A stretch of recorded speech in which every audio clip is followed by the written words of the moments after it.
মুখে পড়বে সে ব্যক্তি অবশ্যই অবশ্যই জান্নাতের মধ্যে দাখিল করবে। সুবহানাল্লাহ। তো সব থেকে বড় নিয়ামত কি দিয়েছেন আল্লাহ? ঈমান। এই ঈমানের পরে দ্বিতীয় যে নিয়ামত আল্লাহ আমাদেরকে দান করেছেন সেটা হলো কোরআন। সেটা কি? কোরআন। এই কোরআনকে আল্লাহ বড় নিয়ামত হিসাবে আমাদেরকে দান করেছেন। আবার এই কোরআন অবতীর্ণ করেছেন কার উপরে? নবী মুহাম্মদ সাল্লাল্লাহু আলাইহি ওয়াসাল্লামের উপরে। তিনাকে আল্লাহ নিয়ামত হিসাবে আমাদেরকে দান করেছেন। মাতরাম বুজুর্গ দোস্ত, এই কোরআন অবতীর্ণ হওয়ার আগে আল্লাহ পাক রব্বুল আলামিন আরো 100 সহিফা এবং 4টি আসমানি কিতাব অবতীর্ণ করেছেন। 100 সহিফা আর 4টা আসমানি কিতাব অবতীর্ণ করেছেন এই কোরআন শরীফে। কোরআনকে বাদ দিয়ে 3টা আসমানি কিতাব আর 100 সহিফা। সে কিতাব 3টা কি আসমানি কিতাব যেটা আল্লাহ অবতীর্ণ করেছেন। 1 নম্বর হলো জবুর। কি নাম?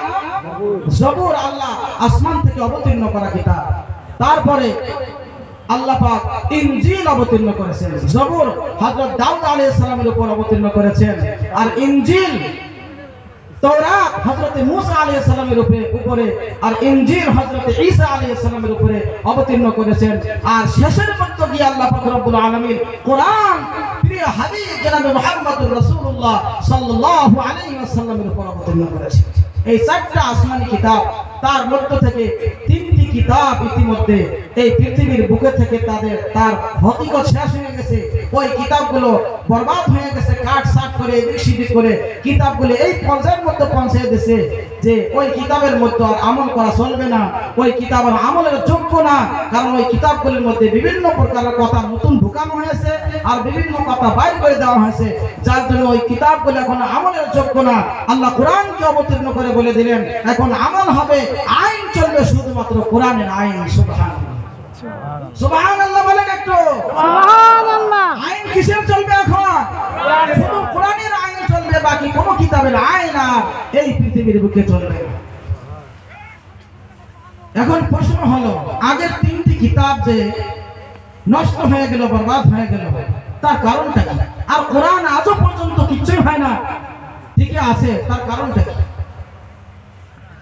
তার একমাত্র কারণ হলো আল্লাহ পাক রব্বুল আলামিন এর আগে যে 3টি কিতাব অবতীর্ণ করেছিলেন, রব্বুল আলামিন ওই কিতাবগুলো হেফাজত করার দায়িত্ব আল্লাহ গ্রহণ করেন নাই। কিতাব হেফাজতের দায়িত্ব রব্বুল আলামিন মানুষের উপরে দিয়েছিলেন, যার জন্য আল্লাহ দায়িত্ব না নেওয়ার কারণে ওই কিতাবগুলো বরবাদ হয়ে গিয়েছে। বিভিন্ন প্রকারে ওই কিতাবগুলোর মধ্যে কাট সাফ করা হয়েছে, দিক সিদিক করা হয়েছে। ওই কিতাবগুলো আমলের যোগ্য না, শেষ হয়ে গিয়েছে।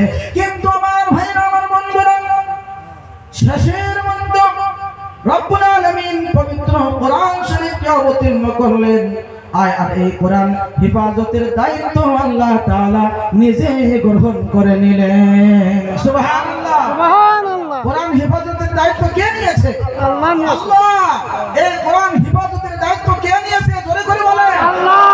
আল্লাহ রাব্বুল আলামিন বলেন পবিত্র কোরআন শরীফের ভিতরে রব্বুল আলামিন সুন্দর করে ঘোষণা করে দেন, ইন্না নাহনু নাযালনা যিকরা ওয়া ইন্না লাহু লাহাফিজুন। আল্লাহ রাব্বুল আলামিন বলেন কোরআন আমি অবতীর্ণ করেছি। নাহনু নাযালনা যিকরা, যিকরা শব্দের অর্থ হলো এই জায়গা কোরআন। এই যিকরা তার মানে কোরআনকে যে আমি অবতীর্ণ করেছি, এই কোরআনকে আমি অবতীর্ণ করেছি। আর এই কোরআনের হেফাজতের দায়িত্ব আমি রব্বুল আলামিন নিজে গ্রহণ করে নিয়েছি। যার জন্য আল্লাহ হেফাজতের দায়িত্ব নিয়েছে। আরো কারো ক্ষমতা আছে এই কিতাবে কিছু করার? কারো কোনো ক্ষমতা আছে? দায়িত্ব হেফাজতের দায়িত্ব কে নিয়েছে বলে? আল্লাহ। হেফাজতের দায়িত্ব কে নিয়েছে? আল্লাহ। তো এই কোরআন আল্লাহ নিয়ামত স্বরূপ